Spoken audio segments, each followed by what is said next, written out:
I'm Brian Yost. This is Discovering North America, and this is what I discovered at the Andrew Johnson National Historic Site. I'm not a presidential historian, but I do know that many consider Andrew Johnson to be the worst American president, and there are a variety of reasons for that, which I won't go into. I will say that the National Park Service tries to rehabilitate his image somewhat and provides a rather upbeat interpretation of his presidency.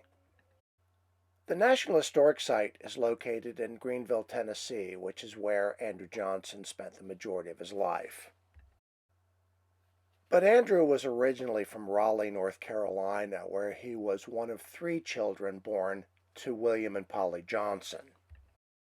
Even by the standards of the time, the Johnsons were considered poor. It was here in this two-room cabin that Johnson lived until age 10.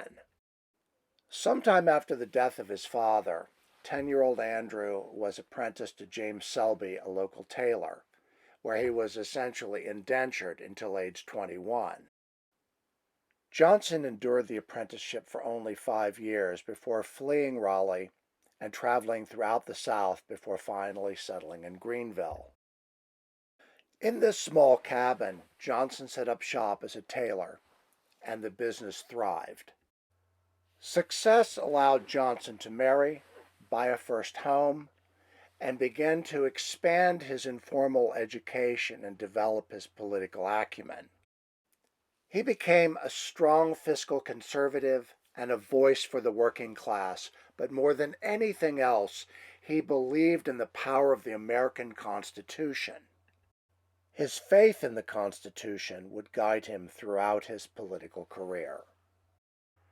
Continuing success allowed Johnson to purchase a much larger home and farmland on the edge of Greenville, and it was to this base that he would continue to return throughout his political career. Johnson served as a congressional representative, governor of Tennessee, and in 1857 was elected to the Senate. Following the secession in 1860, he was the only Southern senator to return to Washington. Johnson's defiance of Southern independence made him one of the Union's most popular political figures, and capitalizing on this, Lincoln selected him as a running mate, and the two were sworn in on March 4, 1865. Just 36 days later, on April 14th, Lincoln was assassinated while attending a performance at Ford's Theater in Washington, D.C. On the following day, Lincoln passed away. Chief Justice Chase administered the oath of office, and Andrew Johnson became America's 17th president. It's quite possible that Johnson sincerely believed he was carrying out Lincoln's vision for a quick reinstatement of the South, but his strong belief in states' rights led him to veto measures that were meant to enfranchise freed slaves. Johnson's veto of the Civil Rights Act in 1866 was something of a last straw and led to the erosion of most of his political support.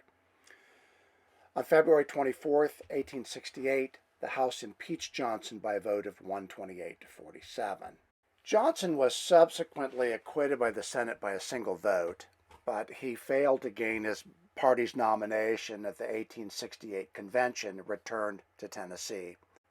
Back in his home state, he ran for and was elected to the Senate in 1875. Just 4 months after being sworn in as the only former president to ever serve in the Senate, Johnson died of a stroke. He was laid to rest in Greenville, and in accordance with his wishes, a copy of the United States Constitution was placed beneath his head. Of course, that's only part of the story. I encourage you to go there and be curious and learn more. And here are a couple of resources to help plan your trip. Thanks for watching. You'll find more of my travel videos on my Discovering North America YouTube channel. While you're there, please take a minute to subscribe.